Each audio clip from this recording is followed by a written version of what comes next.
पुष्पा बहुत खुश थी। रसोई में बड़े मनोयोग से बेटी के लिए पकवान बना रही थी। उसकी बेटी उसके जीवन का एकमात्र सहारा आज घर लौट रही थी।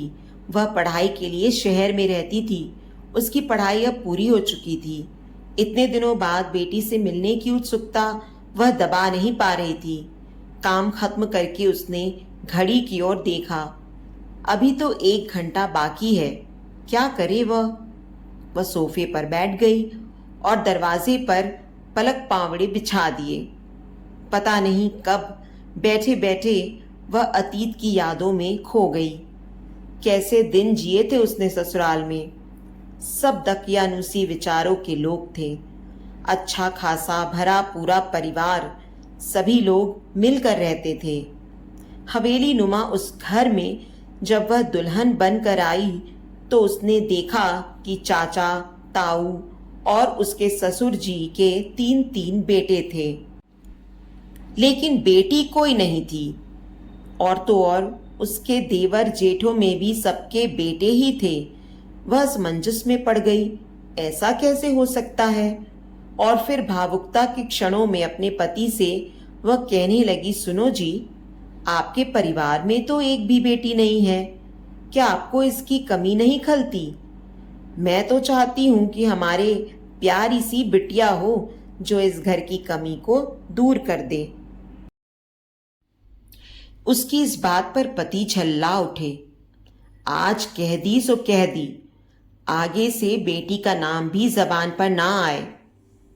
और अगर मेरी कोख से बेटी ने जन्म लिया तो? ऐसे कैसे? नामर्द नहीं हूं मैं। सब भाइयों के लड़के हैं, मेरे भी लड़का होगा। वह भौचक्की रह गई। उस दिन उसने अपनी जेठानी से, जो उसके बेहद करीब थी, ये बात पूछी, दीदी, यहाँ क्या लड़के ही पैदा होते हैं?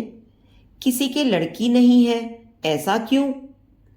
जेठानी उसका हाथ पकड़कर कमरे में खींच लेती गई। ऐसी बातें सबके सामने मत पूछा कर पुष्पा। इन लोगों को बेटी के नाम से चिढ़ है। क्यों तू अपनी शामत बुलाना चाहती है? लेकिन दीदी, किसी के तो बेटी हुई होगी ना, या हुई ही नहीं? पुष्पा ने देखा जेठानी की आंखों से आंसू बह रहे थे। उन्होंने अलमारी खोली और एक बहुत छोटी सी फ्रॉक निकाल कर देखने लगी। फिर उसे चूम लिया। ये तो लड़की के कपड़े हैं दीदी। आपको बिटिया हुई थी? कहाँ है वो? मार दिया। नवजात के मुंह में तंबाकू ठूंस दी इन नराधमों ने। छीन लिया मेरी गुड़िया को। आप देखती रही चुपचाप, कुछ भी न किया आपने। कैसी माँ हो आप? नहीं री, मुझे कमरे में बंद कर दिया और मुझसे बेटी छीन कर ले गए। फिर ना देख पाई उसे। अब तो जांच करवा के पहले ही गिरवा देते हैं। अबॉर्शन, भ्रूण हत्या, ये तो अपराध है दीदी। कुछ भी नहीं है अपराध।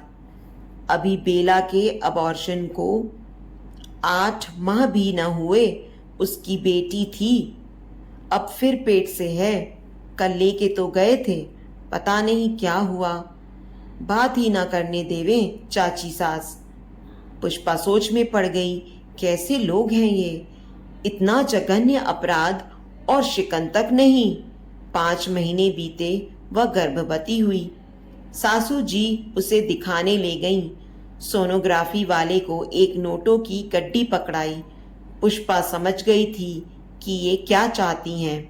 जब वापस लौट रही थी तो सासू जी का मुंह लटका हुआ था।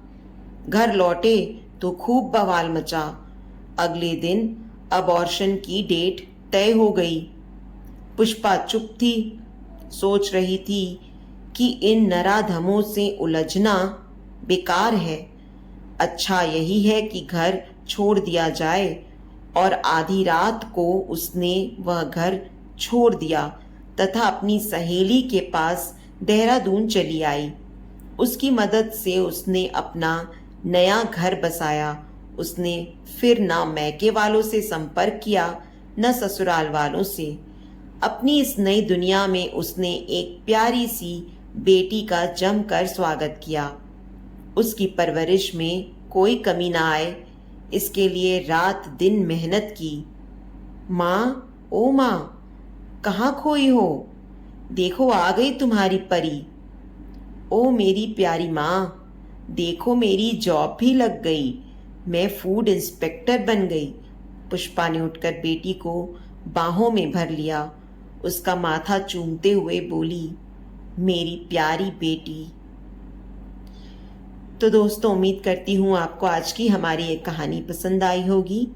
कहानी पसंद आई है तो वीडियो को लाइक करें, शेयर करें और चैनल पर नए हैं तो चैनल को सब्सक्राइब करें। और हाँ, नोटिफिकेशन बेल को ज़रूर दबाएं ताकि अगली अपडेट सबसे पहले आपको मिले।